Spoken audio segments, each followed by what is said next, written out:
యేసయ్యా యేసయ్యా యేసయ్యా యేసయ్యా యేసయ్యా యేసయ్యా నా యేసయ్యా యేసయ్యా నేనెటు పోగలను దేవా ఎవరు నీ ప్రేమ నాకిలా చూపగలరు ఎవరు నీ ప్రేమ నాకిలా చూపగలరు నా దేవా నా దేవా నా దేవా నా దేవా హల్లెలూయా.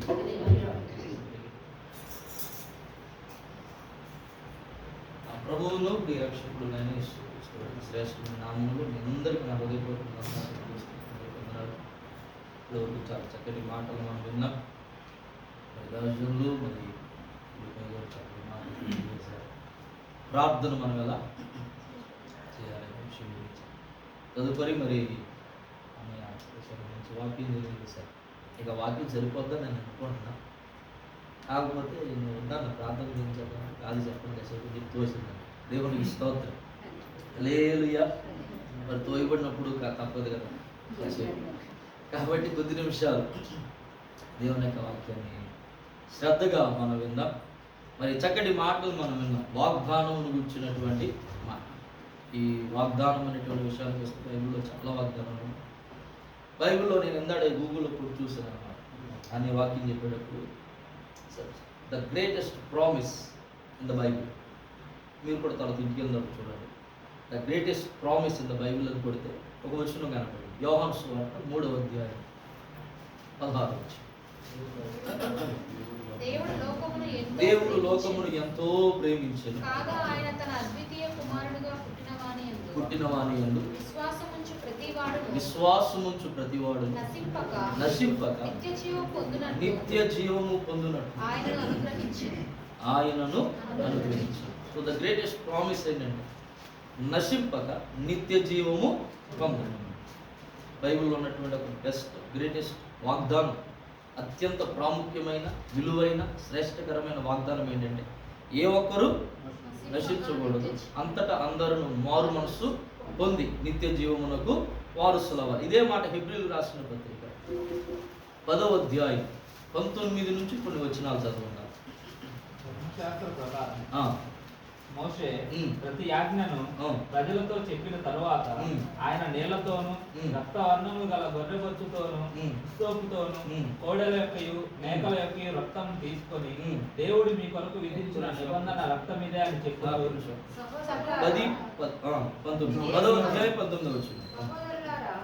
సహోదరులారా చాలా గట్టిగా అనగా నూతనమైనదియు జీవము గలదియు ఆయన శరీరము ఆయన తెర ద్వారా ఏర్పరచబడినదియునైనా మార్గమున ఆయన రక్తము వలన పరిశుద్ధ స్థలమందు ప్రవేశించుటకు మనకు ధైర్యము కలిగి ఉన్నది. పరిశుద్ధ స్థలమునందు ప్రవేశించుటకు మనకు ఏంటి? పరిశుద్ధ స్థలం అంటే యాజ్ సింపుల్ యాజ్ పరలోకము.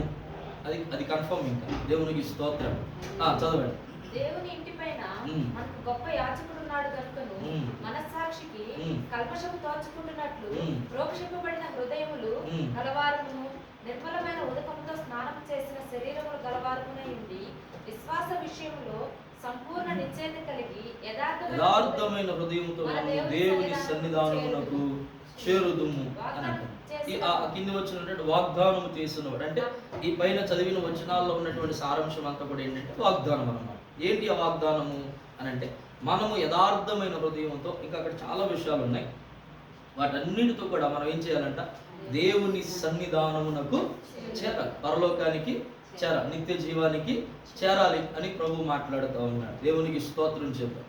సో ఇది ప్రాముఖ్యమైనటువంటి శ్రేష్టమైనటువంటి దేవుని ఎరిగిన బిడ్డలుగా మనకి ఇవ్వబడినటువంటి ఒక అద్భుతమైన వాగ్దానం. అదేంటంటే మనము నశించి నరకానికి వెళ్ళకూడదు, మనము నిత్య జీవమును పొంది పరలోకములు నిత్యానందములోనికి, నిత్య రాజ్యములోనికి మనము ప్రవేశించాలి అనేటువంటి మాట ఇక్కడ లేఖనాల్లో కనబడతాం. అయితే యేసు ప్రభువారు ఆయన చేసిన ఆఖరి ప్రసంగం ఒకటి ఉందండి.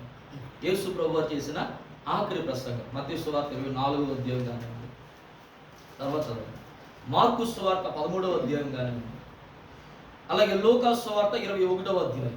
మత్తయి సువార్త 24, మార్కు 13, లూకా 21. లూకా 21 తీసి బైబిల్ తెరిచి పెట్టండి. అలా కొన్ని మాటలు మనం జ్ఞాపకం చేసుకుందాం. యేసు ప్రభువు చేసిన ఆఖరి ప్రసంగం లూకా సువార్త 21వ అధ్యాయంలో కనబడతా ఉంది. ఏంటి ఆఖరి ప్రసంగంలో ప్రభు మాట్లాడింది అని అంటే ఆయన రాకడకు సంబంధించినటువంటి సూచనల గురించి అక్కడ మాట్లాడుతూ ఉన్నాడు. జరిగిన సన్నివేశం ఏంటంటే వారు యెరూషలేమునకు వెళ్తా ఉన్నప్పుడు శిష్యులు దేవాలయాన్ని గురించి వర్ణిస్తూ ఉన్నారు.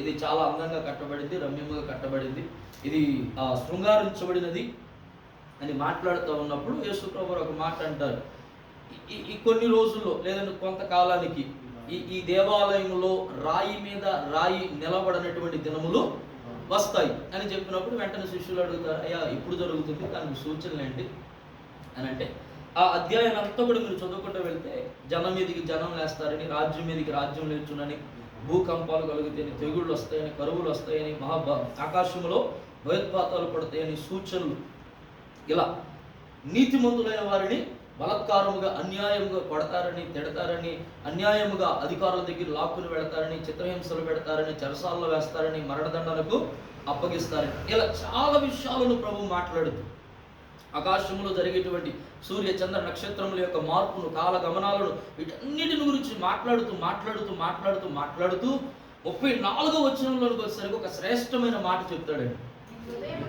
మీ హృదయములు ఒకవేళ తిండి వలనను, మత్తు వలనను, ఐహిక విచారముల వలనను మందముగా ఉన్నందున ఆ దినము అకస్మాత్తుగా, ఏ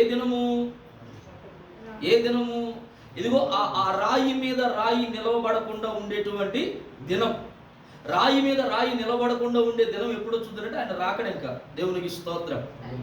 ఆ దినము మీరు జాగ్రత్తగా ఉండండి. అది అకస్మాత్తుగా మీ మీదకి రాకుండా, మీ మీద పడకుండా మీరు జాగ్రత్తగా ఉండండి. ఎందుకు జాగ్రత్తగా ఉండమని అంటున్నాడంటే మీరు మందంగా మారిపోయారు.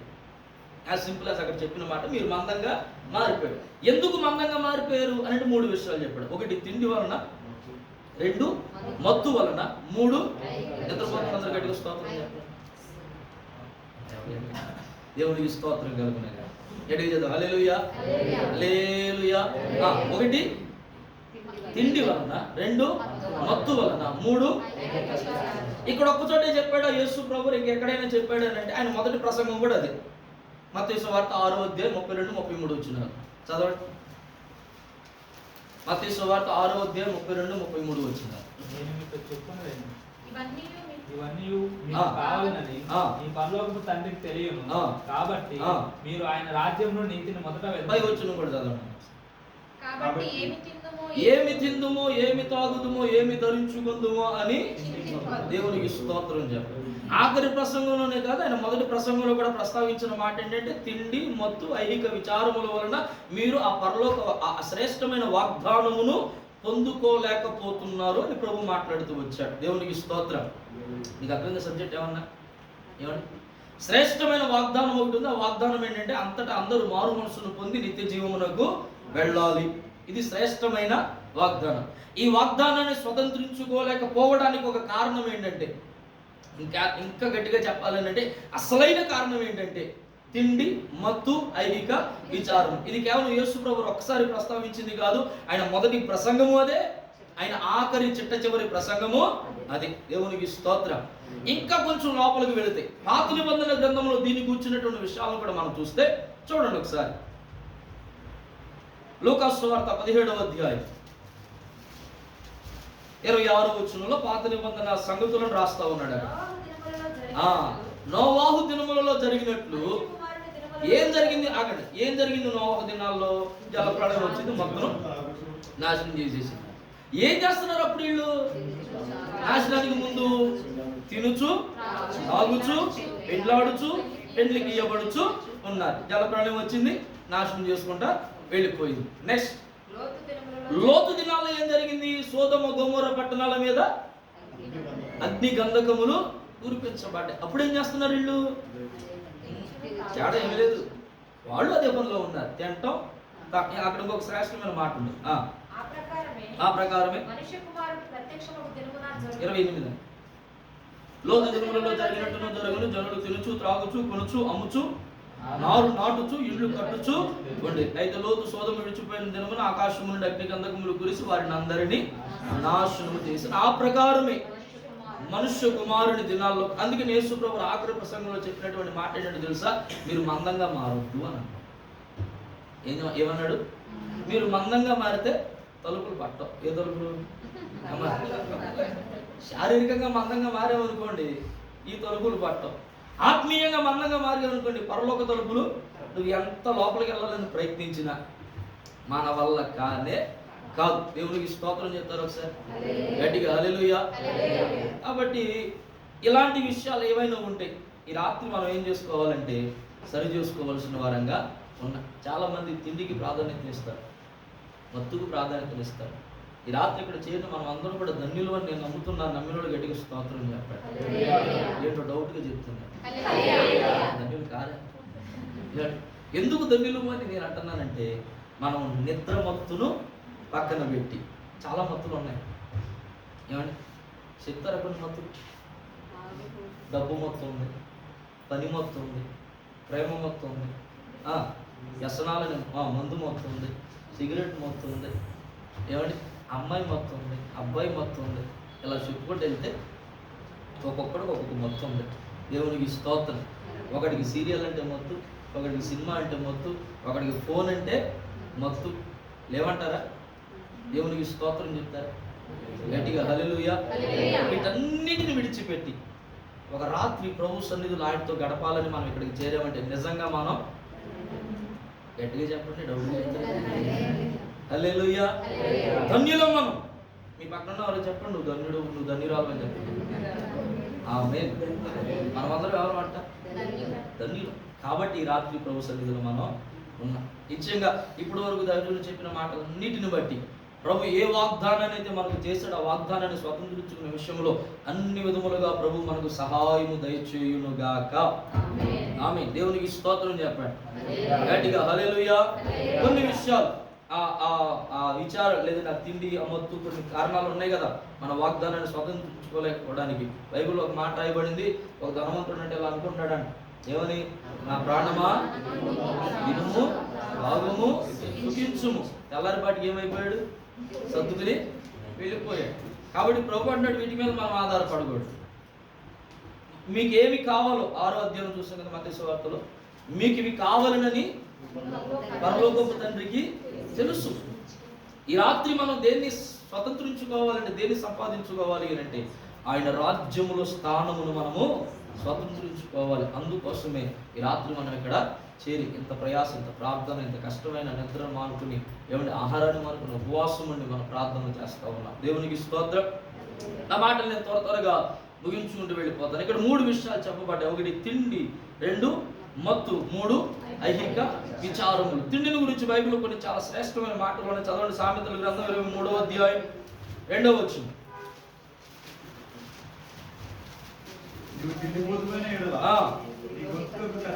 అమ్మా ఏం చేయాలంట?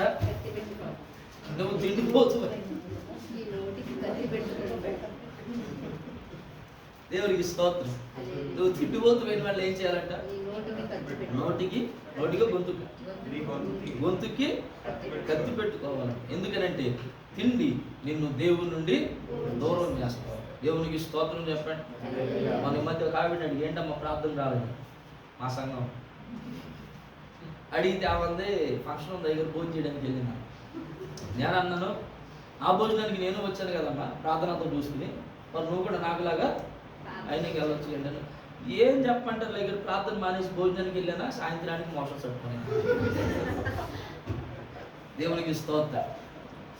చాలా సందర్భాల్లో దేవుణ్ణి దూరం చేస్తూ ఉంటారు. కారణం ఏంటి తెలుసా? తిండి కోసం. ఫంక్షన్లను ఇయ్యని కేవలం ఏమండి ఎన్ని గంటలు ఉండదంటే తింటే పనులు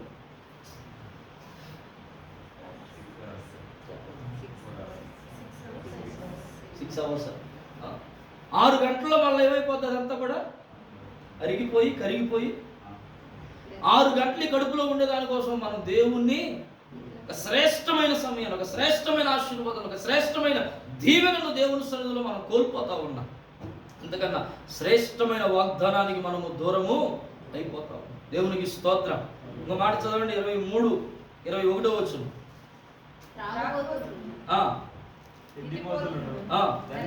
ఏమవుతారంట? తిండిపోతులు ఏమవుతారంట? మాట్లాడుతుందా? మాట్లాడాలి, మాట్లాడాలి. చెప్పండి, ఏమవుతారంట? మన దరిద్ర కారణం ఏంటో తెలుసా? తిండి.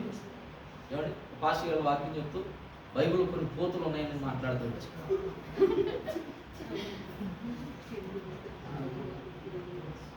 ప్రభు అంటున్నాడు, సామెతల గ్రంథం ఊరే రాయబడింది కదా, ఇది మహాజ్ఞాని అయిన సొలొమోను చేత ప్రభు రాయించాడు. అదే పనికి తింటా ఉంటారండి. ప్రభు అంటాడు, దరిద్ర వేలుబడి చేస్తారు. మాను ఏమన్నాడు? కొంచెం మాను. చదవండి, ఇంకో వచ్చిన కూడా చదవండి. తర్వాత చదువు. తీతుకు రాసిన పత్రిక 1వ అధ్యాయం 12వ వచనం. వారిలో ఒకడు అనగా వారి సొంత ప్రవక్తలలో ఒకడు ఇట్లా నేను క్రేతీయులు ఎల్లప్పుడూ అబద్ధికులను దుష్టమృగములను సోమరులకు తిండిపోతులై ఉన్నారు. ఎలా ఉన్నారంట? తిండిపోతులకు మరొక లక్షణం ఏంటంటే ఇప్పుడు సోమరులు అయిపోతారు. ఏమైపోతారంట? మీరు చూడండి, కొన్ని గృహాల్లో లేదండి కొన్ని ఇళ్లలో మిక్కిలి కోటీశ్వరుడైన వాళ్ళ ఇళ్లలో మనం చూస్తే తాత ముత్తాతలు సంపాదించిన ఆస్తి అంతా పట్టుకుని ఇక తింటమే పనిగా పెట్టుకుని సోమరులు అయిపోయిన మనకు కళ్ళ ముందు కనబడతలేదా? అమ్మా, దరిద్రులైపోయిన వారు మనం కళ్ళ ముందు కనబడతలేదా? దేవునికి స్తోత్రం.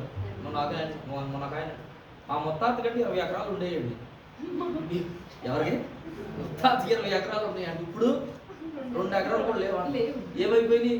కూర్చుని తింటే. అందుకని పెద్దలు అన్నారు, కూర్చుని తింటే రాజు పంటలైనా పెరిగిపోతాయి. ప్రభు ఈ రాత్రి జ్ఞాపకం చేస్తున్న మాట ఏంటో తెలుసా? సరదాగా ఉంది, ఎందుకంటే ఇప్పుడు చాలా సీరియస్గా ఉన్నారు కదా. దేవునికి స్తోత్రం చెప్పి నేను కూడా చాలా సీరియస్ టాపిక్ తీసుకుందాం అనుకున్నాను. అయితే అన్నీ పవర్ఫుల్ ప్యాకేజ్ చేశాను కాబట్టి నేను కొంచెం నిద్ర రాకుండా కొంచెం, కానీ జాగ్రత్తగా వినండి వాక్యం. ప్రభు అంటున్నాడు, అక్కడ క్రేతీయుల గురించి మాట్లాడుతాను. వాళ్ళు ఎలా ఉన్నారంట? సోమరులు, తిండిపోతులై ఉన్నారంట. దేవునికి స్తోత్రం చెప్పండి. అందువల్లనే వారు దేవుని శ్రేష్టమైన వాగ్దానానికి. ఇప్పుడు మరి ఏం చేయాలి? మనం మాట్లాడాలి. మీకు తెలుసు సమాధానం, కొత్తగా ఏం చెప్పండి, మర్మాలే అంతగానే చెప్పండి. ఇప్పుడు ఏం చేయాలి? ప్రభు అన్నాడు, నువ్వు తిండిపోతు అయితే నీ గొంతు కత్తెట్టుకోమన్నాడు. నువ్వు తిండిపోతు అయితే దరిద్రుడు అవుతావు అన్నాడు. నువ్వు తిండిపోతు అయితే సోమరు అవుతావు అన్నాడు. ఇంకా చాలా విషయాలు ఉన్నాయి. ఏమండి? తిండిపోతులు పరలోక రాజ్యానికి చేరలు రాశాడు బైబిల్ గ్రంథంలో. దేవునికి స్తోత్రం చెప్పాడు. ఇప్పుడు మరి ఏం చేయాలి? దాన్ని మానేసి ఒకటి మానమన్నాడు అంటే ప్రభు ఇంకోటి చేయమన్నాడు అనే అర్థం. అవునా కదా? ఒకటి మానమన్నాడు అంటే ప్రభు ఇంకోటి చేయమన్నాడు అనే అర్థం. మరి ఏం చేయాలి? మాట్లాడాలి. తిండి మానేసి ఉపవాసం ఉండాలి. చెప్పండి, ఏం చేయాలి? ఉపవాసం ఉండాలి. దేవునికి స్తోత్రం. అందరూ చెప్పండి, ఉపవాసం ఉండాలి. మీ పక్కన వాళ్ళు చెప్పండి, ఉపవాసం ఉండాలి. ఈ రాత్రి ఉపవాసం కొడుకు తినొచ్చు అంత.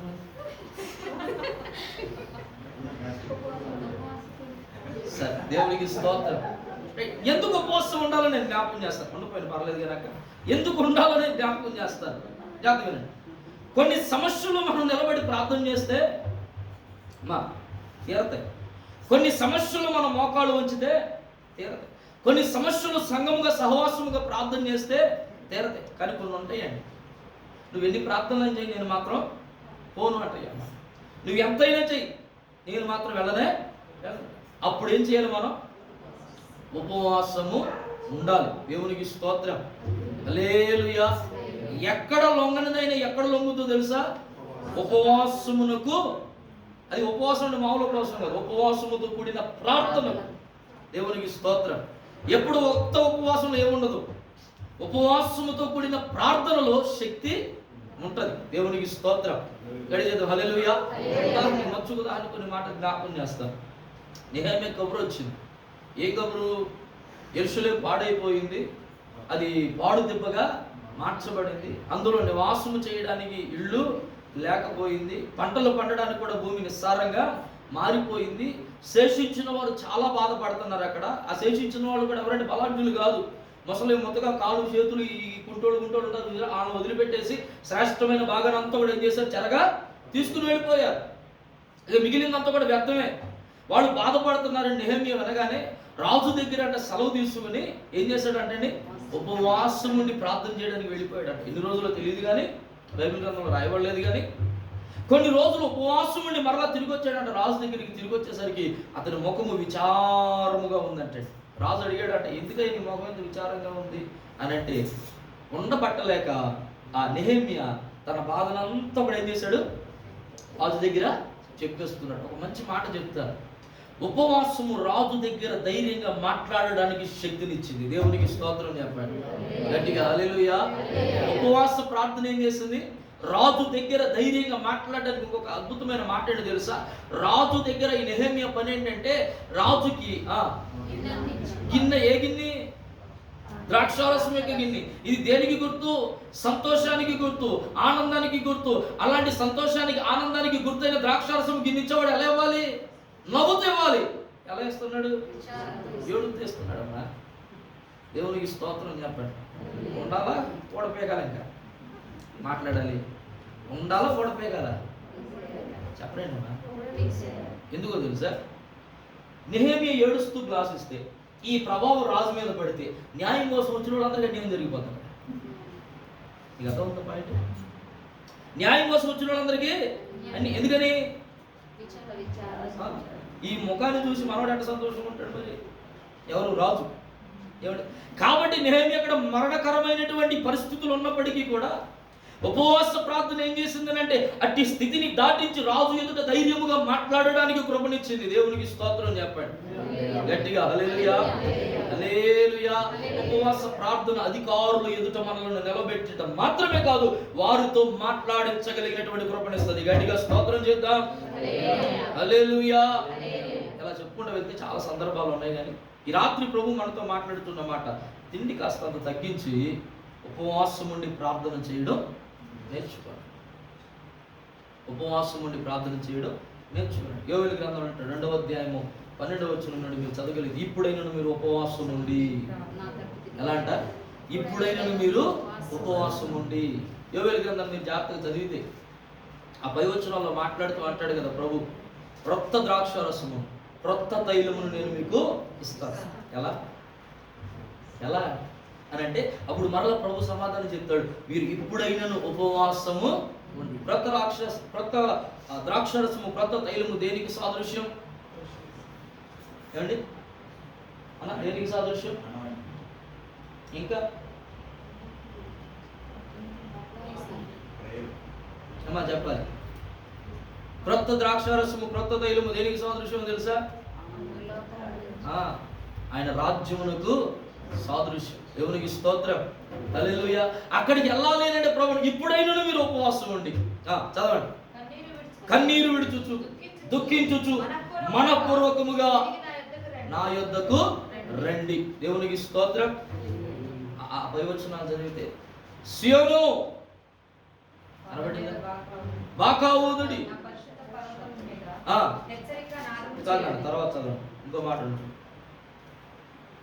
యెహోవా దినం వచ్చిననియు అది సమీపమాయననియు దేశ నివాసులందరూ వణుకుదురు గాక. బాకా ఊదుడు అన్న మాట చదవండి. సియోను కొండ మీద బాగా ఊది, ఆ పరిశుద్ధ పర్వతం మీద హెచ్చరిక నాదము చేయుడి. యెహోవా దినం వచ్చుచున్నదనియు అది సమీపమాయననియు దేశ నివాసులందరూ వణుకుదురు గాక.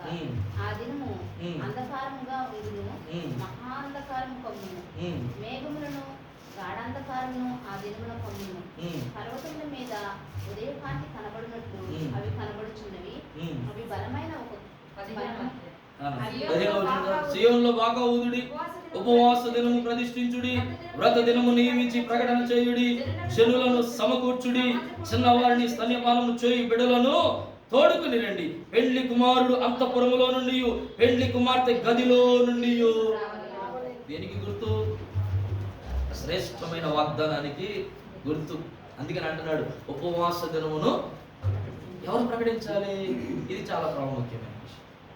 పాస్టర్ గారు 3 రోజులు ఉపవాస కూడికలు అంటే కాదు అమ్మా. ఆయన 3 రోజులు ఉపవాస కూడికలు అంటే మీరు సిద్ధపడి రావడం కాదు. ప్రభు అన్నాడు మీ అంతటా మీరు ఉపవాసమును. ఇప్పుడు నెహెమ్యాకి ఎవరు చెప్తే ఉపవాసం ఉన్నాడు? వెళ్ళి రాజ్యం మారాడు, దేశాన్ని మారాడు, తన ప్రజలను మారాడు. ఎక్కడో పొరుగు దేశంలో ఉంటా ఉన్నాడు, తన వారు కాని దేశంలో ఉంటా ఉన్నాడు. అక్కడ ఎవరు చెప్పారు ఉపవాసం ఉండాలని? ఎవరు చెప్పలా. నేర్చుకున్నాడు. నేర్చుకున్న దాన్ని ఏం చేశాడు? అప్లై చేయడం మొదలు పెట్టాడు. దేవునికి స్తోత్రం.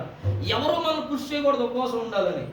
ప్రభు అంటున్నాడు కార్యము జరగడానికి, అది ఏ వాగ్దానమైనా, అది మన జీవితంలో నెరవేర్చబడడానికి నీ అంతటా నీవే నీ శరీరానికి ఏం చేయాలంట? ఉపవాసాన్ని ప్రకటించాలి. గీతం 103లో చదువుతుంది, నా ప్రాణం యెహోవాను సన్నిధించుమని అంతరమున సమస్తమా ఆయన పరిశుద్ధ నామమును సన్నిధించు అన్నట్టుగా నా ప్రాణం ఈరోజు నీకు ఉపవాసం అని చెప్పాలి. ఆ ధనవంతుడు చెప్పిన నా ప్రాణమా తినుము తాగుము సుఖించమన్నారు, కలరికి ఏమైతే తెలియదు. దేవునికి స్తోత్రం చెప్పాడు గట్టిగా, హల్లెలూయా. అర్థం కాలేదా? మన ప్రాణంతో మనం చెప్పుకోవాలంట ఈ రోజు నీకు ఉపవాసం. ఎందుకు? నీకు పలానా కార్యం జరగాలి, పలానా వాగ్దానం నెరవేర్చబడాలి, పలానా విషయంలో మేలు జరగాలి, కీడు కొట్టివేయబడాలి. అందుకే నా ప్రాణం ఈరోజు ఉపవాసం ఉండు. దేవునికి స్తోత్రం. ఇంకో ప్రశ్న, అసలు ఉపవాసం ఎలా ఉండాలి చెప్పాలి. నాకు ఆవిడ అయ్యా ఈరోజు నేను ఉపవాసం ఉన్నాను అయ్యా. సరే ఏం చేసావు? పొద్దు నుంచి నేను ఏం చేశాను? అన్నం కూర వండుకున్నాను, బాక్స్ కట్టుకున్నాను, కట్టుకున్నాను, పొలం వెళ్ళాను, మళ్ళీ సాయంకాలం 4 గంటలకు వచ్చాను. 4 గంటలకు వచ్చి బయట అరుగు మీద సలగారికి కూర్చున్నాను. 7 అయిపోయింది, అన్నం తినేసాను, పడుకున్నాను. ఉపవాసం అయిపోయిందా అమ్మా? ఉపవాసం అయిపోయిందా? మాట్లాడుతున్నా. దేవునికి స్తోత్రం చెప్పండి. ప్రార్థన లేకుండా తిండి మానేసి ఉపవాసం ఉన్నానంటే ఎట్ట కుదురుతుంది? హలో, ప్రార్థన లేకుండా, వాక్యం లేకుండా, ప్రభుత్వ సహవాసం లేకుండా తిండి మానేసి శరీరాన్ని ఆయాసపరుచుకుని ఉపవాసం ఉన్నానంటే ఎట్టా? ఈరోజు చాలా మంది బలహీనం అవడానికి ఇది ఒక కారణం. ఉపవాసం ఉన్నామని చెప్పుకుంటున్నారు కానీ ఆ ఉపవాసం ఏం లేదు, ప్రార్థన లేదు, వాక్యం లేదు, దేవునితో సహవాసము లేదు. నువ్వు ఉపవాసం ఉంటున్నావంటే అట్లీస్ట్ నేను అంటాను ఆ రోజున 1 గంటైనా ప్రభుత్వ సహవాసంలో కుదిరితే 1 గంటైనా అట్లీస్ట్ అంటే పదానికి అర్థమైందా? కనీసం చెప్పండి, కనీసం 1 గంటైనా. ఇక ఆ తర్వాత మీ ఇష్టం, మీరు రోజంతా ఉన్నా. లేఖనాల్లో ఒక మాట జ్ఞాపకం చేస్తే మత్తయి సువార్త పాఠ్యభాగాల్లో ఉపవాసం గురించి పరిశుద్ధులకు ఉపవాసం కనబడుతుంది. చూడండి, లూకాసు సువార్త 18వ అధ్యాయం 12వ వచనం. లూకాసు సువార్త 18వ అధ్యాయం 12వ వచనం. ఉపవాసం చేయుచు పైన చదవండి. వారమునకు 2 మార్లు నిలబడి దేవా నేను చోరులను అన్యాయస్తులను. పరిసయ్యుడు నిలబడి అక్కడ మందిరానికి ఎదురు వచ్చారంట. ఒకళ్ళేమో ఇంకొకళ్ళేమో. ఈ పరిసయ్యుడు లేచి ప్రార్థన చేస్తున్నాడంట. ఏమన్నాడు? దేవా నేను చోరులను అన్యాయస్తులను వ్యభిచారులనైనా ఇతర మనుషుల వలనైనను ఈ సుంకరి వలనైనను కాక ఉన్నందుకు నీకు కృతజ్ఞతాస్తుతులు చెల్లించుచున్నాను. వారమునకు 2 మార్లు ఉపవాసం చేయి. వారమునకు ఎవరు ఉండేది ఉపవాసం? పరిసయ్యుని యొక్క క్రమం ఏంటంటే వారానికి 2 పూటలు ఉపవాసము. 2 సంపద అంతటిలో 10వ భాగము తనలో తాను. ఇది క్రమం. దేవునికి స్తోత్రం. ఇంకా ఈ క్రమాన్ని మీరు మత్తయి సువార్త 6వ అధ్యాయంలో మీరు చదవగలిగితే 2వ వచనం అంటాడు, ధర్మం చేయడం వాళ్ళకి క్రమం, ప్రార్థన చేయడం క్రమం, ఉపవాసం ఉండడం క్రమం, అలాగే దేవునికి అర్పణ చేయడం క్రమం అని 6వ అధ్యాయంలో రాస్తాడు లిస్టు. దేవునికి స్తోత్రం. ఎడే చెప్పాలి హల్లెలూయా. మాట్లాడారు మౌనం కూడా కుదరదు. 6వ అధ్యాయంలో రాస్తాడు. రాస్తూ ఇక్కడ లూకాసు సువార్తకు వచ్చేసరికి వారానికి ఎన్నిసార్లు అంటే ఉపవాసం? 2 మార్లు, 2 పూటలు. దేవునికి స్తోత్రం చెప్పండి. ఇప్పుడు పరిసయ్యుని నీతి, ఆ క్రమము, ఆ 2 పూటలు మనం కూడా ఉపవాసం ఉంటే పరలోకానికి వెళ్తామా? ఎందుకని ఇప్పుడు ఆయన 2 మార్లు ఉపవాసం ఉంటున్నాడు. 10 దశభాగాలు వేస్తున్నాడు, అన్నీ చేస్తున్నాడు, క్రమంగా ధర్మం చేస్తున్నాడు, ప్రార్థన చేస్తున్నాడు, అన్నీ చేస్తున్నాడు. నేను అంటాను పరలోకానికి వెళ్తామా? మనం కూడా అలా చేస్తే వెళ్ళం. ఎందుకంటే బైబిల్ ఒక మాట రాయబడింది, మత్తయి సువార్త 5వ అధ్యాయం 20 వచ్చింది అనుకుంటాను. చూడండి ఒకసారి. శాస్త్రుల నీతి కంటే పరిసయ్యుల నీతి కంటే మన నీతి అధికము దాని ఎడల. దేవునికి స్తోత్రం చెప్పండి. ఇక్కడ ఆగుదాం. శాస్త్రుల నీతి కంటే పరిసయ్యుల నీతి. ఇప్పుడు పరిసయ్యుల నీతి అంటే వారానికి 2 మార్లు ఉపవాసం. ఇప్పుడు ఆ నీతి కంటే మన నీతి ఏమవ్వాలి? ఎక్కువ అవ్వాలి. అంటే ఎన్ని మార్లు ఉండాలి? 2కు మించే. ఇప్పుడు ఆలోచన చేయాల్సిన విషయం ఏంటంటే అసలు ఉపవాసం ఉన్న వాళ్ళ పరిస్థితి ఏంటి అని. దేవునికి స్తోత్రం. అర్థమైంది ఏమన్నా? దేవునికి స్తోత్రం చెప్పండి మరి గట్టిగా హల్లెలూయా. 2 మార్లు ఉపవాసం ఉన్నవాడే పరలోకానికి వెళ్ళాలని ప్రభు చెప్పాడు అక్కడ.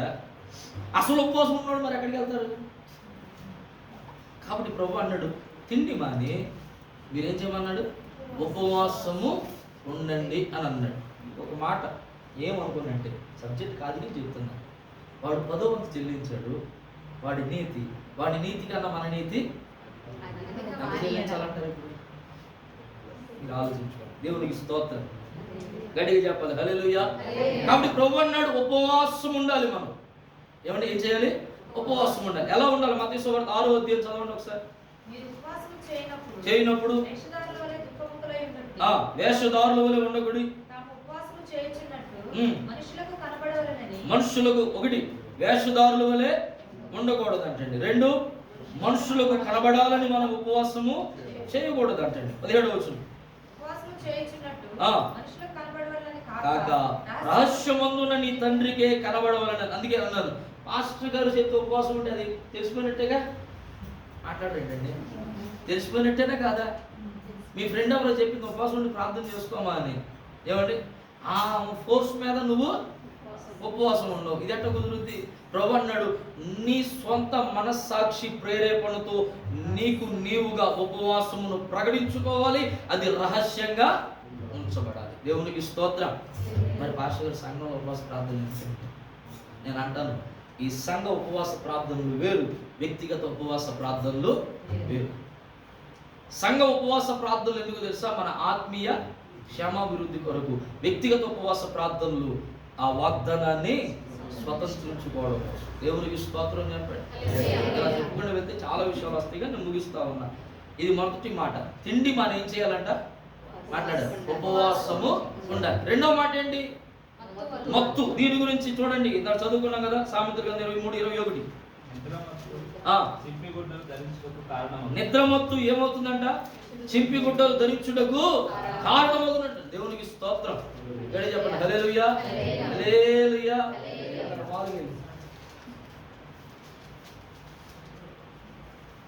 అక్కడ అమ్మాయి బట్టలు వేసుకుని తిరుగుతాం అంటే ఫిలిప్ అని అన్నాడు మా ఇంటి కుక్క చించినట్టు ఉంది బట్టలని అన్నాడు. దేవునికి స్తోత్రం చెప్పండి హల్లెలూయా. అసలు ఈరోజు ఏం బట్టలు వేసుకుంటున్నారు తెలియదు. ఏమండి ఆడవాళ్ళకి మగవాళ్ళకి వస్త్రధారణం కూడా పరిశుద్ధతలో చాలా ప్రాముఖ్యమైనది. దేవునికి స్తోత్రం. గడికి చెప్పాలి హల్లెలూయా, హల్లెలూయా. అంటున్నాడు నిద్రమత్తు చింపిరి గుడ్డలో ధరించుటకు కారణమవుతున్నాడు. ఒక రోజు నా నిద్రమత్తుని ఎక్కడికి తీసుకెళ్ళిపోతే చెప్పండి. ప్రభు అన్నాడు లెగ్గొడుతున్నాడు, వచ్చి 2 సార్లు లెగ్గొట్టాడు. వీళ్ళంటారు శిష్యులు ఏంటి ప్రభు అర్ధరాత్రి అయిపోయింది, ఏంటి ఇది మాకు ఏదో వెనకాలతో ఏదైనా దొరుకుతుందని వస్తే ఇల్లు కట్టుకుందామని నీ వెనకాల వస్తుంటే, కారు కొనుక్కుందాం నీ వెనకాల వస్తుంటే, బైక్ కొనుక్కుందాం నీ వెనకాల వస్తుంటే, ఉద్యోగం అవుతుందని నీ వెనకాల వస్తుంటే, ఈ కష్టాలేంటి మాకు, ఈ ఉపవాసాలు ఏంటి, ఈ అర్ధరాత్రులు వేసి ప్రార్థనలో చేయడాలేంటి అనేటప్పుడు యేసుప్రభు వారు అంటారు అపవాది సిద్ధంగా ఇది అంధకార సంబంధముగు అధికారం యొక్క గడియ అన్నాడు. ఏ గడియ అంట? అంధకార సంబంధముగు అధికారము యొక్క గడి అంట. ఆ గడియలో అధికారం ఎవరిది? మంది కాదు, అపవాది. యేసు ప్రభువు అన్నమాట ఇది చీకటి గడియ, అంధకారము యొక్క గడి ఇది. కాబట్టి మీరు ఏం చేయండి? మెలకువగా ఉండి నిద్రమత్తు వదలంటారంటే వదలతల్లా. దేవునికి స్తోత్రం చెప్పండి. ఒక మాట జ్ఞాపకం చేస్తాను. ఒకవేళ ఆ నిద్రమత్తు కనుక వీళ్ళు వదులుంటే పేతురు ఆ రోజున కత్తి దువ్వకపోయేవాడేమో. దేవునికి స్తోత్రం చెప్తారు. అర్థమైంది ఏమన్నా? అపవాది శోధన ఎక్కడో ప్రారంభం అవ్వదు. మనం అనుకుంటాం అపవాది ఏమండి దేవుని ఎరుగని బిడ్డలను శోధిస్తుందేమోనండి. అపవాది మొట్టమొదటి ఎవరిని శోధిస్తుందో తెలుసా? దేవుని ఎరిగిన బిడ్డలను, అందులో దేవునికి బాగా దగ్గర ఉన్న వాళ్ళని శోధించడం మొదలెట్టింది. దేవునికి స్తోత్రం చెప్పాలి గట్టిగా, హల్లెలూయా. ఎందుకండి కష్టాలు అన్నవాళ్ళకి ఒకే ఒక మాట, నువ్వు దేవునికి చాలా దగ్గరగా ఉన్నావు కాబట్టి నీకు ఈ కష్టాలు వస్తాయి. ఎందుకు ఈ బాధలు అన్నవారికి ఒక మాట, నువ్వు దేవునికి చాలా సన్నిహితంగా జీవిస్తూ ఉన్నావు, వాక్యపు అనుభవంలో, ప్రార్థన అనుభవంలో నువ్వు పెరుగుతూ ఉన్నావు కాబట్టి అది వాడికి నచ్చట్లేదు కాబట్టి నేను అనేక రకాలుగా ఏం చేస్తున్నాడు, శోధిస్తూ ఉన్నాడు. కాబట్టి ప్రభు ధైర్యపరిచి రాత్రి చెప్పేట ఒక మాట ఏంటంటే, మీరు ఎంత కష్టాల్లోకి వెళ్తే, ఎంత బాధల్లోకి వెళ్తే అంతగా ఆనందించండి. ప్రభు ఒక రోజున మిమ్మల్ని ఏం చేస్తాడో తెలుసా? చెయ్యి పట్టి తన సింహాసనము మీద కూర్చోబెడతాడు. నమ్మినుడు గట్టిగా స్తోత్రం. ఎత్తైన పర్వతానికి ఎక్కిస్తాడంట. నమ్మినుడు గట్టిగా స్తోత్రం చెప్పండి. ఉన్నతమైన ప్రభుతో నింపుతాడంట. దేవునికి స్తోత్రం. హల్లెలూయా, హల్లెలూయా. చూడండి 26:9 కూడా చదవండి ఒకసారి. మూర్ఖుల నోట సామెత, మత్తుగొను వాని చేతిలో ముళ్ళు గుచ్చుకున్నట్లుండును. మత్తువాని చేతిలో ఏముంటుందంట? ముళ్ళు గుచ్చుకున్నట్టు ఉంటుంది. దేవునికి స్తోత్రం చెప్తారు. ఇప్పుడు ఇది మాని మనం ఏం చేయాలి? మాట్లాడు. ఇప్పుడు తిండి మానేయాలన్నాం, ప్రార్థన చెయ్యాలి అన్నాం. మత్తు మాని ఏం చేయాలి? ఏమండి బైబిల్లో ఇంకొక మత్తు ఉంది. చాలా మత్తులు ఉన్నాయి. ఏమండి ధనం మత్తు ఉంది, పను మత్తు ఉందని చెప్పుకున్నాం కదా. ఈ మత్తులన్నిటికీ భిన్నమైన ఇంకొక మత్తు ఉంది. ఆ మత్తులో నింపబడిన వారు ఇక వెనుతిరిగి చూడలేదంటండి. దేవునికి స్తోత్రం చెప్పండి. ఆ మత్తులో నింపబడిన వారు, ఆ మత్తులో ఉన్నవారు లేచి నిలబడి మాట్లాడుతూ ఉంటే ఇంచుమించుగా 3,000 మంది ఒకసారి, 5,000 మంది ఒకసారి బాప్తీసం పొందుకున్నారంట. దేవునికి స్తోత్రం. ఏంట మత్తు? పరిశుద్ధాత్మ పూర్ణతనే మత్తు. ఎఫెసీయులకు రాసిన పత్రిక 5వ అధ్యాయం 15వ వచనం.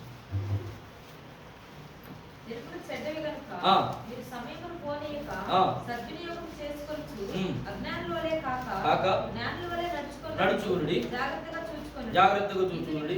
ఇందు నిమిత్తం మీరు అవివేకులు కాక ప్రభు యొక్క చిత్తం ఏమిటో గ్రహించుకునుడి. మరియు మద్యముతో మత్తులై ఉండకుడి, దానిలో దుర్వ్యాపారము కలదు. అయితే ఆత్మపూర్ణులై ఉండండి. ఇక్కడ ఉండొద్దు అన్నాడు. అక్కడ పై లైన్లో ఉండొద్దు అని అన్నాడు. ఏముండొద్దు అన్నాడు? మత్తులై ఉండొద్దు అన్నాడు. కింద లైన్లో ఉండండి అన్నాడు. ఏమై ఉండమన్నాడు? ఆత్మపూర్ణులై ఉండండి. దేవునికి స్తోత్రం. అంటే ఈ మత్తులో నుంచి మనం బయటికి రావాలి అని అంటే, అది ఏ మత్తు అయినా సరే అందులో పడకుండా నువ్వు ఉండాలి అని అంటే నువ్వు ఏ మత్తుతో నింపబడాలో తెలుసా? ఆత్మపూర్ణత అనబడి మత్తుతో నింపబడాలి. అది ఎలా వస్తుంది అని అంటే ప్రభు చెప్పాడు అన్నాడు. అపోస్తుల పగలు కూడా మనం కొన్ని విషయాలు ధ్యానించాము. అపోస్తుల కార్యగ్రంథం 2వ అధ్యాయంలో నుండి వారందరూ కూడా మేడగదిలో ఉన్నారు. ఏమంటే అప్పుడు వరకు వారు చాలా మత్తులో ఉన్నారు. ఒక మాటలో చెప్పాలి అని అంటే ఈ పేతురు, యోహాను, ఆంద్రేయ వీళ్ళందరూ ఉన్నటువంటి ఒక మత్తు ఏంటంటే చేపలు పట్టే మత్తు. చెప్పండి అండి, ఏ మత్తు? చేపలు పట్టే మత్తు. ప్రభు మొట్టమొదటిసారి వెళ్ళినప్పుడు ఆ కొండ మీద ప్రసంగానికి ముందు ఆ వారితో అన్నాడు, అయ్యా నన్ను వెంబడించున్నాను అన్నారు. వాళ్ళన్నీ కూడా వదిలిపెట్టేసి ఆయన వెంబడించడం మొదలుపెట్టారు. ఎప్పుడైతే యేసు ప్రభువును పట్టుకుని ఆయన పునరుద్ధానుడికి తిరిగి లేచిన తర్వాత కూడా 2 సార్లు వీరి మధ్య ప్రత్యక్షమై పరిశుద్ధాత్మతో నింపబడండి అని చెప్పి నాకు కూడా వాళ్ళు మరలా ఎక్కడికి వెళ్ళిపోయారు? చేపలు పట్టే మత్తులోనికి వెళ్ళిపోయారు. దేవునికి స్తోత్రం. మీరు యోహాను సువార్త ఆఖరి అధ్యాయంలో చదివితే అధ్యాయం మరలా కనబడతా ఉంటుంది.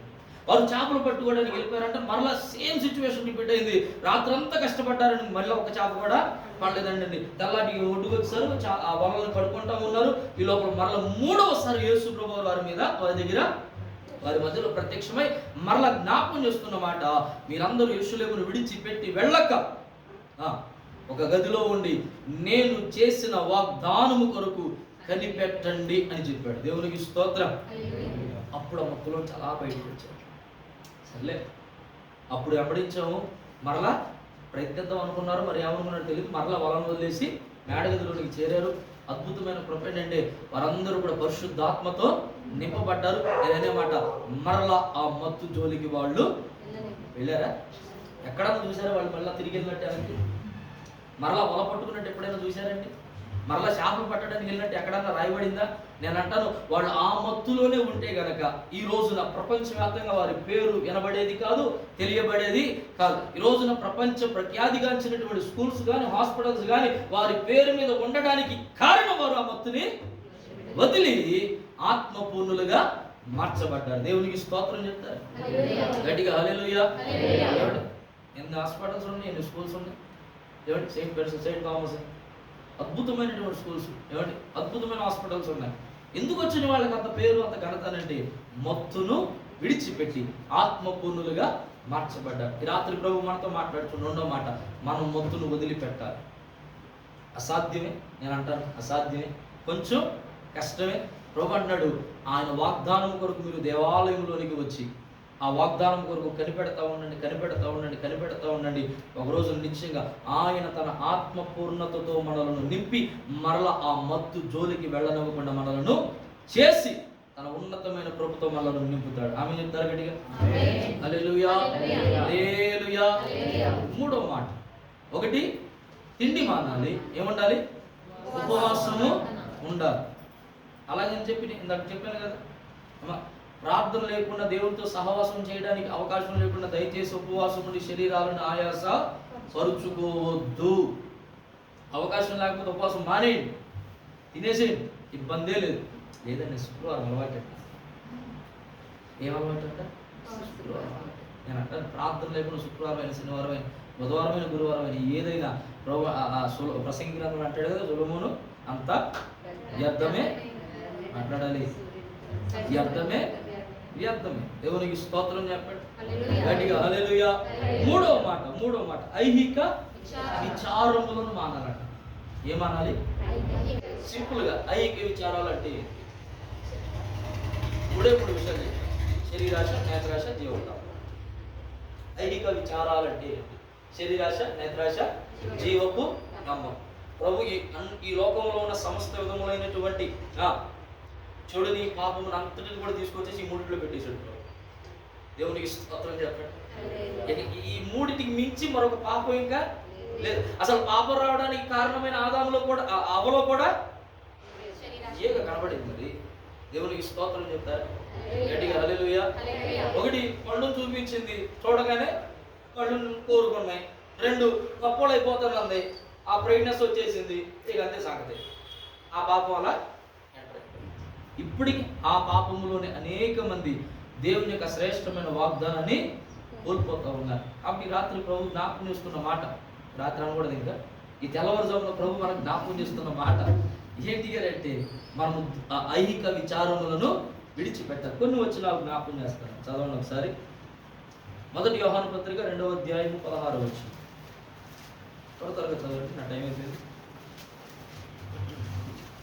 మొదటి యోహాను పత్రిక 2వ అధ్యాయంలో 16వ అనగా లోకములో, అక్కడ రాయబడింది లోకములో ప్రభు ఏమన్నా అలాంటి మినహాయించాడు, నేను రాయలేక. ఏం రాయించాడు? ఉన్నదంతా ఇదే ఏంటి అని అంటే శరీరాశ, నేత్రాశ, జీవకులం. దేవునికి స్తోత్రం చెప్తారు. ఎఫెసీయులకు రాసిన పత్రిక 2వ అధ్యాయం 3వ వచనం. వారితో కలిసి మనమందరం శరీరం యొక్క మనసు యొక్క కోరికలు నెరవేర్చుకుంటూ మన శరీరాలను అనుసరించి మునుపు ప్రవర్తించుతూ కడమ వారి వారినే స్వభావ సిద్ధముగా దైవోగ్రతకు పాత్రలమై. ఇక్కడ ఒక మాట అన్నాడు, దైవోగ్రతకు మనము పాత్రులమై ఉన్నాం. కారణం ఏంటి? మన శరీరం యొక్కయు మనసు యొక్కయు కోరికలను నెరవేర్చుకొనుచు. ఏమంటే ఈ శరీరం కావాల్సిందల్లా ఎత్తున్నారా? ప్రభు అన్నాడు దేవుని ఉగ్రతకి. ఇది కావాల్సిందల్లా ఎత్తున్నారా? ప్రభు అన్నాడు. దేనికి లోనవుతారంట? దేవునికి స్తోత్రం గడి చెప్పాలి. హల్లెలూయా, హల్లెలూయా. మన మధ్య మా ఊర్లో కుర్రోడు అండి, ఇంచుమించు చల్లొట్టేమో సడన్గా రోడ్డు మీద నడుతూ పడిపోతే ఏంటని చెప్పి హాస్పిటల్ తీసుకెళ్తే షుగర్ తర్వాత 6 ఎంత ఉంది? జనరల్గా చెప్పాలంటే 600 కోమా స్టేజ్, 500 కోమా స్టేజ్, 600 ఉంది. పడిపోయాడు, హాస్పిటల్ తీసుకెళ్ళి. సరే ఆ నెట్టొకట ఇంజక్షన్ చేసి సెలైన్లు పెట్టి ఆ ట్రీట్మెంట్ జరిగించి కాస్తంత దాన్ని ఏం చేశారంటే 3 దాకా తీసుకొచ్చి మనడు కళ్ళు తెరిచాడు. ఎంతకన్నా అడిగింది ఏంటంటే ఏం చేసేవాడు అంటే వాడు దొరికిందల్లా 18 కూడా తినేస్తున్నాడు అంట. దేవునికి స్తోత్రం చెప్పండి. ఏంటంట? దొరికిందల్లా తినేస్తున్నాడు అంట. ఏమండి? డాక్టర్ గారు తినొద్దన్నది, అసలు ఆ తినొద్దన్నది లేదు, తినమన్నది లేదు. కంటికి ఏది కనబడితే, ఈ శరీరం ఏది కోరుకుంటే దేవునికి స్తోత్రం చెప్పండి. హల్లెలూయా. గట్టిగా చెప్పాలి.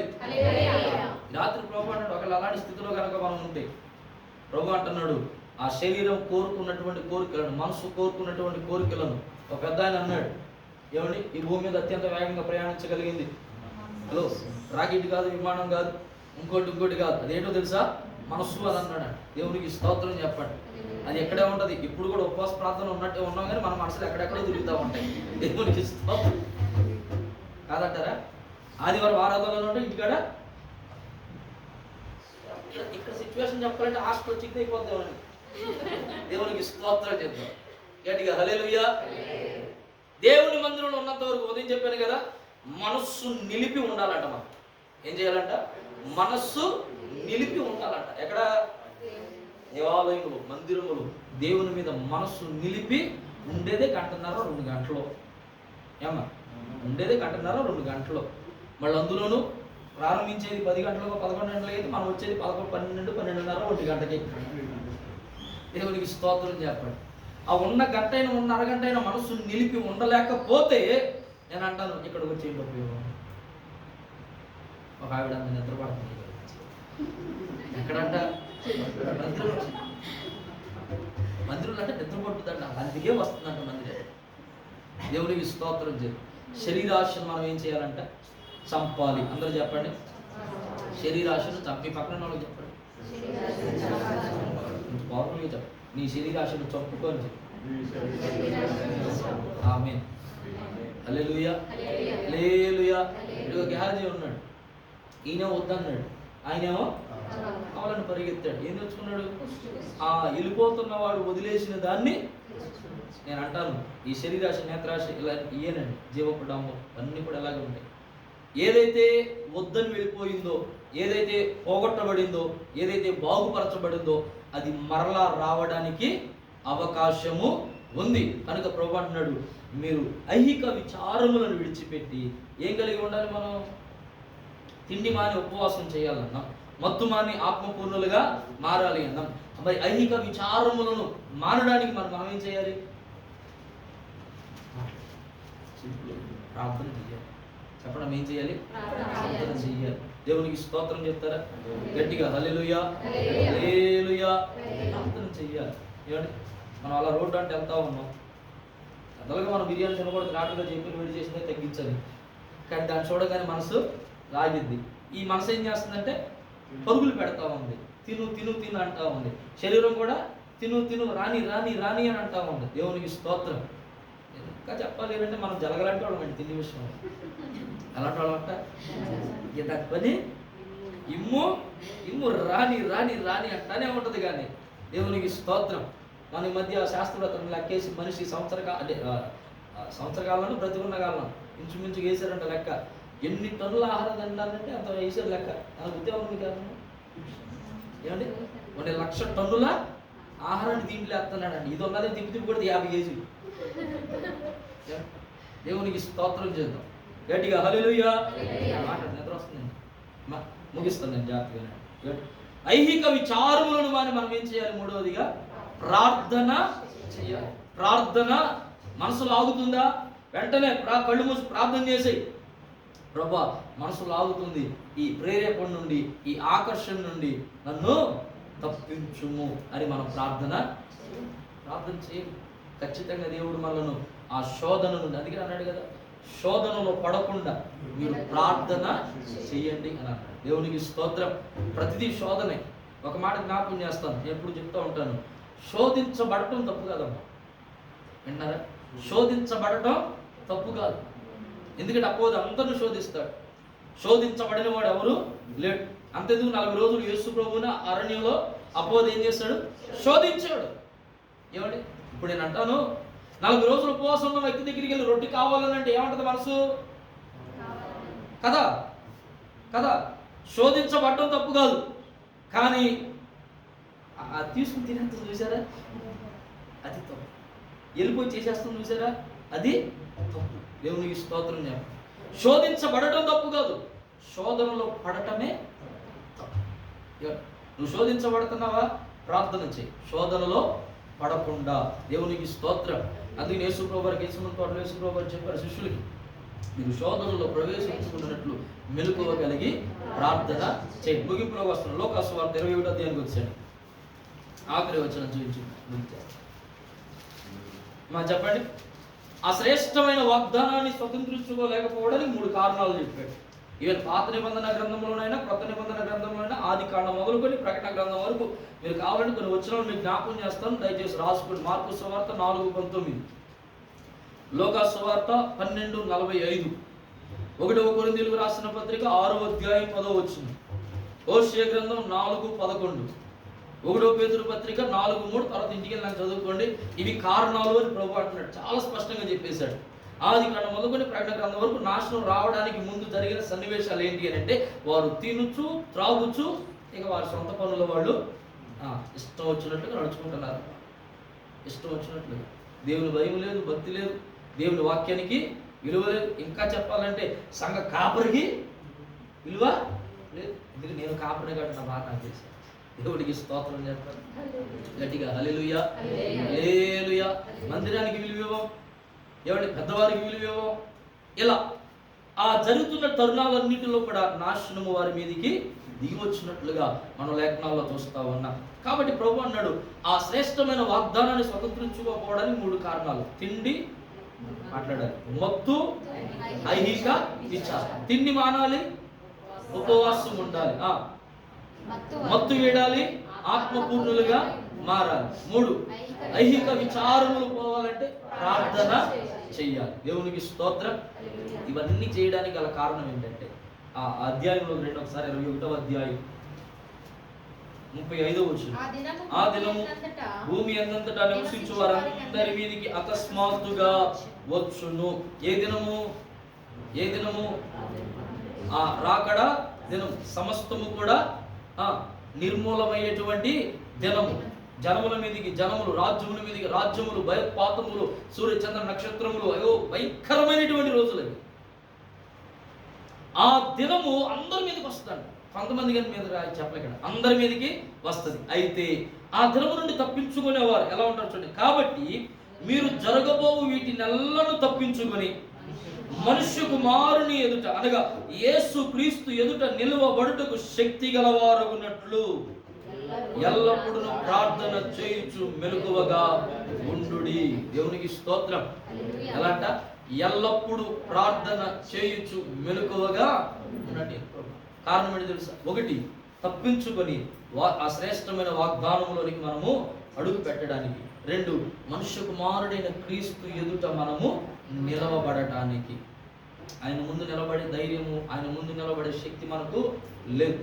కానీ ఎప్పుడైతే వీటిని మనం అనుసరిస్తామో, తిండి వాని ఉపవాసం ఉండి ప్రార్థన చేస్తూ, 2 మత్తుమాని ఆత్మపూర్ణులుగా మారి యెహోలోక విచారములను విడిచిపెట్టి ప్రార్థన అనుభవంలో కనుక నువ్వు వెళితే నిశ్చయంగా ప్రభు అంటున్నాడు, ఆ శ్రేష్టమైన వాగ్దానాన్ని స్వతంత్రించుకుంటావు అని ప్రభు చెప్పు. అట్టి కృప దేవుడు మనందరికీ దయచేయును గాక. యెహోలోక వాగ్దానం గురించి కూడా ఒక మాట చెప్తాను. అంత గొప్ప శ్రేష్టమైన వాగ్దానాన్ని స్వతంత్రించుకుంటూ, దానికోసమే ప్రయాసపడుతూ, దానికోసమే వెతుకుతూ, దానికోసమే నిరీక్షిస్తూ వెళుతున్నటువంటి మనతో ప్రభు మాట్లాడుతున్న మాట ఏంటో తెలుసా? అప్పుడు ఇవన్నీ మీకు అనుగ్రహించబడతాయి. మత్తయి సువార్త 6వ అధ్యాయం ఏమన్నాడండి? అప్పుడు ఇవన్నీ మీకు అనుగ్రహించబడతాయి. ఏంటి? తాగడానికైనా, తినడానికైనా, కట్టుకోవడానికైనా, నివాసం ఉండడానికైనా, నువ్వు ఏది చేయడానికి, నీకు ఏది కావాలన్నా, ఇల్లైనా, వాహనమైన, ఉద్యోగమైన, ఇంకోటి ఏదైనా సరే, నువ్వు దేవుని రాజ్యముల శ్రేష్టమైన వాగ్దానాన్ని స్వతంత్రించుకోవడానికి ప్రయాసపడు. దాని కొరకు పరుగులు పెట్టు. దాని కొరకు ఉపవాసం ఉండి కన్నీటితో ప్రార్థన చేస్తూ, మత్తును వీడి ఆత్మపూర్ణులుగా మారి ఐహిక విచారములను విడిచిపెట్టి ప్రార్థన పరులుగా మనం మారగలిగితే దేవునికి స్తోత్రం. ఉదయం కూడా ఒక శ్రేష్టమైన మాట చెప్పారు. అభిషేకం తర్వాత, అపోస్తలుల అభిషేకం తర్వాత వారిలో వచ్చిన మొట్టమొదటి మార్పు ఏంటి తెలుసా? వారి ప్రార్థన జీవితం మారిపోయిందంట. అంతకుముందు ఉదయం నుంచి సాయంకాలం వరకు కొట్టుకున్న దెయ్యాన్ని వదలగొట్టలేకపోయారు, అల్పవిశ్వాసులారని పిలువబడ్డారు. ఎప్పుడైతే మేడగదుల అనుభవం పొందుకున్న తర్వాత బయటికి వచ్చారో ఏమండి ఆ శృంగారం ఉన్న దేవాలయపు మెట్ల దగ్గర కూర్చున్న వ్యక్తితో అంటాడు కదా పేతురు, నువ్వు లేచి ఒక్క మాట పలకగానే వాడు దిగ్గున లేచి నడిచాడంట. దేవునికి స్తోత్రం చెప్పాడు. అప్పుడు పొద్దున్న సాయంత్రం కొట్టుకున్న కార్యం ఏంటి జరుగుద్ది? కారణం ఏంటి? ప్రార్థన సరిగా లేదు, ప్రార్థన సరిగా లేదు, ఉపవాసం సరిగా లేదు, ఆత్మీయ అనుభవం సరిగా లేదు, వారు ఆత్మపూర్ణులుగా మార్చబడలేదు. కాబట్టి ఈ విషయాలన్నీ కూడా జ్ఞాపకం ఉంచుకొని ఈ రాత్రి ఇంకొంచెం బలంగా లోతులలోనికి మనం వెళ్ళేటట్టు, ఆత్మీయ లోతులోనికి మనం వెళ్ళాడు, ప్రార్థన లోతులోనికి మనం వెళ్ళాడు. అక్కడ ప్రభు నాడు విస్తారమైన చేపలు ఉన్నాయి. ఇక్కడ ఆ లోతులో విస్తారమైన వలలు పిగిలిపోయేంత చేపలు అక్కడ మీ కొరకు సిద్ధంగా ఉన్నాయి.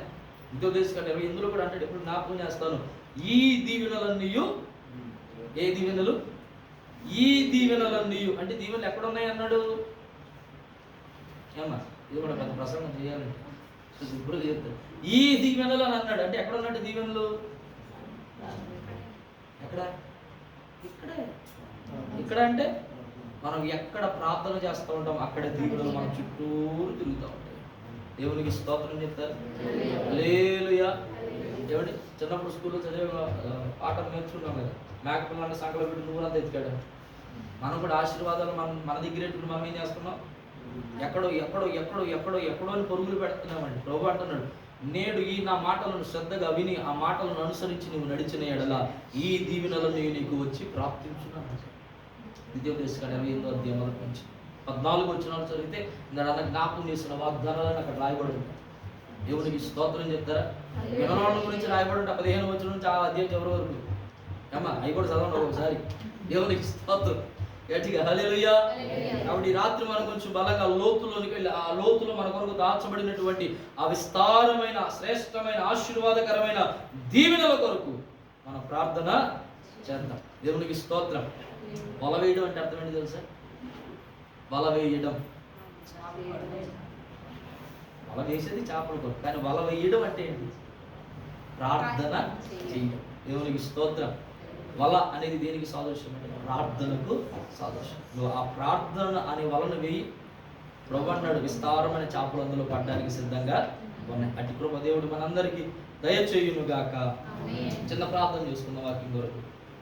ప్రేమ గల తండ్రి, దయగలిగిన రాజుని అపారమైన ప్రేమను బట్టి కృపను బట్టి స్తోత్రం. మరొకసారి నీ పాసును చూస్తూ ఉన్నాం. ఆయన కొద్ది నిమిషాలు కొన్ని మాటలు మేము జ్ఞాపకం చేసుకున్నాం. ఈ మాటలు మా హృదయమైన పలకల మీద ముద్రించారు. ఈ మాటలను బట్టి నాయన మా ఆత్మీయ జీవితాన్ని కొంచెం ముందు కొనసాగించడానికి సహాయపడచ్చు.